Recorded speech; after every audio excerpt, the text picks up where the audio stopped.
ఇక బ్రిటిష్ కాలం నాటి క్రిమినల్ చట్టాల స్థానంలో ప్రవేశపెట్టిన 3 కొత్త బిల్లులు చట్టాలై అమలైతే భారతదేశం ప్రపంచంలోనే అత్యాధునిక న్యాయ వ్యవస్థ కలిగిన దేశంగా మారుతుందని కేంద్ర హోంమంత్రి అమిత్ షా చెప్పారు. వచ్చే 100 ఏళ్లలో సంభవించే అవకాశం ఉన్న సాంకేతిక ఆవిష్కరణలను ఊహించి దానికి తగినట్టు ఈ బిల్లులను రూపొందించామన్నారు. గత చట్టాలు శిక్షకు ప్రాధాన్యమిచ్చేవని అన్నారు. కొత్త చట్టాలు న్యాయాన్ని అందించడానికి పెద్దపీట వేస్తాయన్నారు.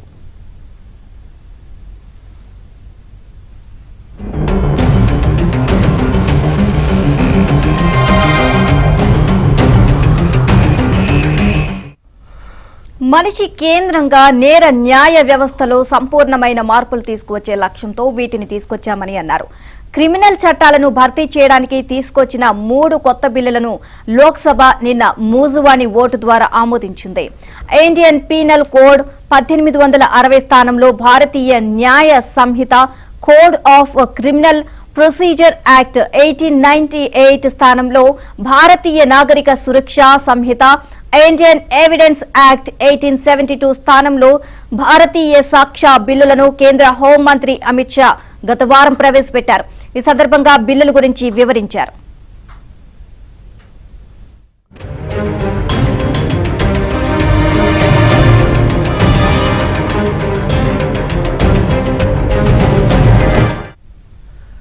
భారతీయ ఆలోచన విధానంపై ఆధారపడిన న్యాయ వ్యవస్థను నెలకొల్పటం ఈ బిల్లుల లక్ష్యం. వలసవాద ఆలోచన ధోరణి నుంచి దాని తాలూకా చిహ్నాల నుంచి ప్రజలకు ఈ ప్రతిపాదిత చట్టాలు విముక్తి కల్పిస్తాయి అని పేర్కొన్నారు. విస్తృత సంప్రదింపుల తర్వాత బిల్లుల రూపకల్పన జరిగిందని, సభ ఆమోదం కోసం తీసుకురావడానికి ముందు ముసాయిదా బిల్లులను ప్రతి పులి స్టాప్తో సహా ఆమూలంగా చదివారని అమిత్ షా చెప్పారు.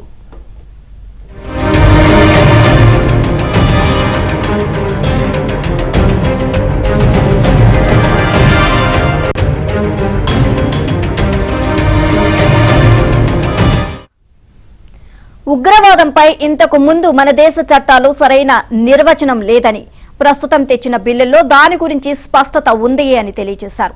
మానవ హక్కుల పేరుతో ఉగ్రవాదులను కొందరు సమర్థించడం చూసి తాను దిగ్భ్రాంతికి లోనయ్యానని, ఇది బ్రిటిష్ వాళ్ల పాలనో కాంగ్రెస్ పాలనో కాదు, ఇది మోదీ పాలన అని గుర్తుంచుకోవాలి అని చెప్పారు.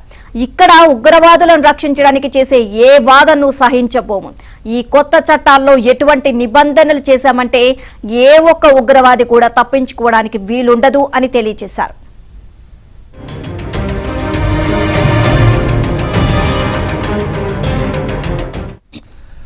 రాజద్రోహ చట్టాన్ని రద్దు చేస్తున్నామని, ఆ నిర్వచనాన్ని కూడా మార్చామని, ఇక మీదట రాజద్రోహం బదులు దేశద్రోహం అని ఉంటుందని వెల్లడించారు.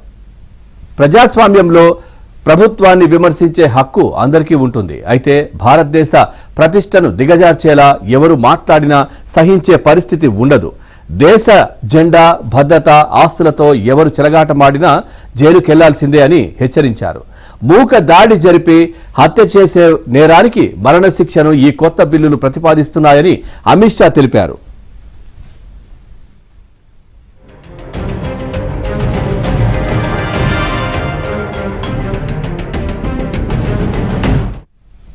పోలీసుల్లో జవాబుదారీతనాన్ని కొత్త బిల్లులు పెంపొందిస్తాయి అని, అరెస్టు చేసిన నిందితుల వివరాలను ఇకపై పోలీస్ స్టేషన్లో భద్రపరుస్తారని, దీనికోసం ప్రత్యేకంగా ఒక అధికారిని కేటాయిస్తారు అని అన్నారు. క్రిమినల్ న్యాయ వ్యవస్థను మెరుగుపరచడానికి జిల్లా, రాష్ట్ర స్థాయిలో విచారణ అధికారులను నియమిస్తామని అన్నారు.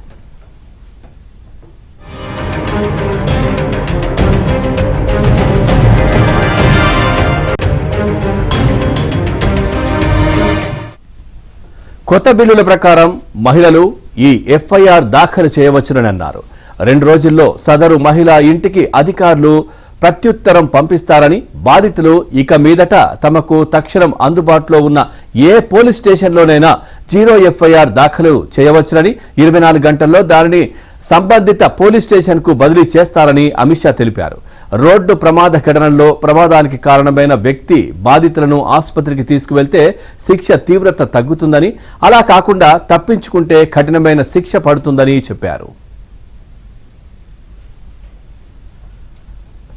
రైట్, ఇదే అంశానికి సంబంధించి మరింత సమాచారాన్ని మా ఢిల్లీ బ్యూరో చీఫ్ కృష్ణ అడిగి తెలుసుకుందాం. Krishna, good morning. Krishna, updates ఏంటి వీటికి సంబంధించి? Good morning Pavan. ఏదైతే 150 సంవత్సరాల బ్రిటిష్ కాలం నాటి చట్టాలకు ఇప్పుడు భారతీయత అద్దారు. బ్రిటిష్ కాలం నాటి ఐపీసీ, సిఆర్టీసీ, ఎవిడెన్స్ యాక్ట్ స్థానంలో ఈ కొత్త చట్టాలను తీసుకురావడం జరిగింది. భారత న్యాయ సంహిత, భారత నాగరిక సురక్ష సంహిత, భారత శాస్త్ర బిల్లులను నిన్న లోక్సభ ఆమోదించింది. ఈ రోజు లేదా రేపు రాజ్యసభలో ప్రవేశపెట్టి వాటిని కూడా ఆమోదింపజేసిన తర్వాత ఇక ఇవి చట్టాలుగా మారే అవకాశం ఉంటుంది. తర్వాత రాష్ట్రపతి ఆమోద ముద్ర వేయడం తర్వాత ఈ కొత్త చట్టాలు అమల్లోకి రాబోతాయి. ఈ మొత్తం 150 ఏళ్లకు క్రితం నాటి చట్టాలు. ఈ బిల్లులు కేవలం న్యాయం చేయడానికి మాత్రమే కానీ శిక్షించడానికి కాదు అన్నది నిన్న లోక్సభలో ఈ బిల్లులను ప్రవేశపెట్టినప్పుడు కేంద్ర హోంశాఖ మంత్రి అమిత్ షా చెప్పింది. అంతేకాకుండా ప్రాథమిక హక్కులకు ప్రాధాన్యత కల్పించేలాగా చట్టంలో మార్పులు చేశాం. నూతన చట్టాల ద్వారా నేర దర్యాప్తుకు చాలా పరిమితి కేటాయింపు కూడా పెంచడం జరిగింది. ఎవిడెన్స్ యాక్ట్ నుంచి 5 సెక్షన్లు తొలగించారు.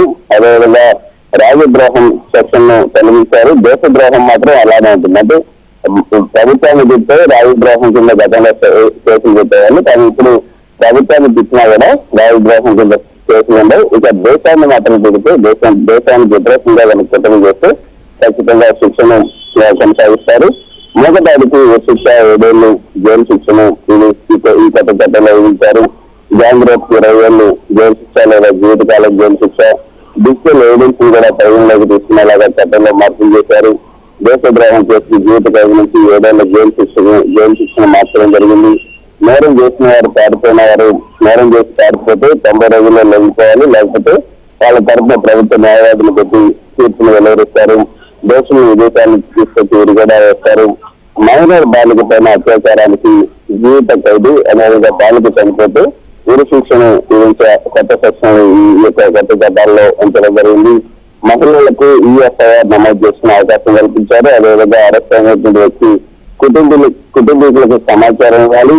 ఈ కుటుంబీకులకు సమాచారం ఇవ్వడానికి ప్రతి పోలీస్ స్టేషన్ లో కూడా ఒక ప్రత్యేక అధికారిని కూడా నియమించాలి అన్న షరతును కూడా నిబంధన కూడా ఇందులో ఉంచారు. దర్యాప్తు సోదాలలో వీడియోగ్రఫీ తప్పకుండా చేయాలి. ఎవరైనా ఎక్కడి నుంచైనా 0 ఎఫ్ఐఆర్ దాఖలు చేయొచ్చు. 24 గంటల్లో దానికి సంబంధిత పోలీస్ స్టేషన్ మార్చుకోవచ్చు. నిరాధారంగా అరెస్ట్ చేసి పోలీస్ స్టేషన్ లో బతికడానికి వీలు లేదు. అరెస్ట్ అయిన వారి కేసుల వివరాలు వారి కుటుంబ సభ్యులకు తెలిపింది ప్రతి పోలీస్ స్టేషన్ లో కూడా ఒక అధికారిని నియమించాలి. ఆర్థిక నేరస్తుల ఆస్తులను వేలం వేసి ప్రభుత్వ ఖజానాకి ఆ డబ్బును మళ్లిస్తారు. గతంలో 2,000 కోట్లైనా సరే కొల్లగొట్టేసి 3 నెలలు 4 నెలలు జైలు శిక్ష విధిస్తే 3 ఏళ్ళు 4 ఏళ్ళు జైలు శిక్ష వేస్తే అది అనుభవించవచ్చు. తిరిగి వాళ్ళు అక్రమంగా సంపాదించినటువంటి డబ్బంతా వాళ్ళంతా అనుభవించవచ్చు. కానీ ఇప్పుడు ఆ యొక్క వెసులుబాటును తొలగించారు. ఈ ఆర్థిక నేరస్తుల ఆస్తులను వేలం వేసి మొత్తం ప్రభుత్వ ఖజానాకి జమ వేస్తారు. నేరం సందర్భంగా పట్టుకున్న వాహనాలను కోర్టు ద్వారా 30 రోజుల్లోనే అమ్మేయాలని నిర్ణయం తీసుకున్నారు. ఇప్పుడు మనం చూడొచ్చు ప్రతి పోలీస్ స్టేషన్ లో కూడా ఏదైతే ఈ యొక్క వాహనాలు పట్టుకున్నటువంటి వాహనాలు సంవత్సరాలు ఎలా పడుతాయి అవన్నీ కూడా చెక్కుపట్టుకుంటాయి. కానీ ఇప్పుడు ఈసారి 30 రోజుల్లోనే వాటిని అమ్మేయాలని కూడా నిర్ణయం తీసుకున్నారు. పోలీస్ స్టేషన్ ఆధునీకరణకు ఆ డబ్బును ఉపయోగిస్తారు. తర్వాత 7 ఏళ్లు శిక్ష పడే కేసులో ఫారెన్సిక్ దర్యాప్తు తప్పనిసరిగా చేశారు. అంతేకాకుండా పవన్ మరో విషయం, ఈ యొక్క 3 చట్టాలు ఏవైతే ఉన్నాయో కొత్తగా ఏ మార్పులు తీసుకొచ్చారు అన్న విషయాల్లో కూడా చాలా విఫలంగా నిన్న అమిత్ షా చెప్పడం జరిగింది. ఈ రోజు లేదా రేపు పార్లమెంట్ లో రాజ్యసభలో వీటిని ప్రవేశపెట్టబోతున్నారు. వాటిని ప్రవేశపెట్టిన తర్వాత ఇది అధికారికంగా బిల్లు కాబోతున్నాయి. చట్టర న్యాయానికి పనులు నిర్దేశం చేయడం, అదేవిధంగా నేర జాబితా నుంచి ఆత్మహత్య తొలగించడం ఈ వీటిలో ఒక కొత్త ఇదని చెప్పొచ్చు. సో మొత్తానికి ఈ రోజు లేదా రేపు రాజ్యసభ ముందుకు కొత్త బిల్లు